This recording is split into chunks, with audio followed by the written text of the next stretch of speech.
Hi all. Weight loss സമയത്ത് നമുക്ക് breakfast ആയിട്ടും ഡിന്നറായിട്ടും ഒക്കെ കഴിക്കാൻ പറ്റുന്ന ഓട്സ് ക്യാരറ്റ് പുട്ടിൻ്റെ റെസിപ്പി ഞാൻ പറഞ്ഞു തരട്ടെ.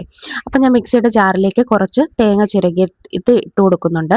ഇനി ഞാൻ ഒരു മീഡിയം സൈസ് ക്യാരറ്റ് ഗ്രേറ്റ് ചെയ്തെടുത്തിട്ടുണ്ട്. പിന്നെ കുറച്ച് ഓട്സും. അപ്പം നിങ്ങൾക്ക് എത്ര അളവാണോ വേണ്ടത് അത്രയും ഓട്സ് എടുക്കാം കേട്ടോ. അപ്പം ഇത് മൂന്നും കൂടി ഞാൻ മിക്സിയുടെ ജാറിലേക്ക് ഇതേപോലെ ഇട്ട് കൊടുക്കുന്നുണ്ട്. ഇനി ഇതിലേക്ക് ആവശ്യത്തിനുള്ള ഉപ്പും കൂടി ചേർത്ത് കൊടുക്കുന്നുണ്ട് കേട്ടോ. അപ്പം നമ്മൾ ഇതിനകത്ത് വെള്ളമൊന്നും തന്നെ ആഡ് ചെയ്ത് കൊടുക്കുന്നില്ല. ഇനി മിക്സിയുടെ ജാറങ്ങ് അടച്ചു കൊടുത്തിട്ട് ഒരു പൾസ് മോഡിൽ ഒരു 2 കറക്ക് കറക്കിയെടുക്കുക കേട്ടോ. അപ്പോൾ ദേ നമ്മുടെ പുട്ടിൻ്റെ ബാറ്റർ ഇവിടെ റെഡിയായി കിട്ടിയിട്ടുണ്ട്. ഇനി നമുക്ക് ഇത് പുട്ട് മേക്കറിലേക്ക് വെച്ച് കൊടുക്കാം. അപ്പം ഞാൻ ചിരട്ടപ്പുട്ടാണ് കേട്ടോ എടുക്കുന്നത്. അപ്പോൾ ഇതിലേക്ക് നമ്മുടെ ഈ ഒരു പുട്ടിൻ്റെ ബാറ്റർ ഇതിലേക്ക് ഇട്ട് കൊടുക്കുക. എന്നിട്ട് ആവി കയറ്റിയെടുക്കുക കേട്ടോ.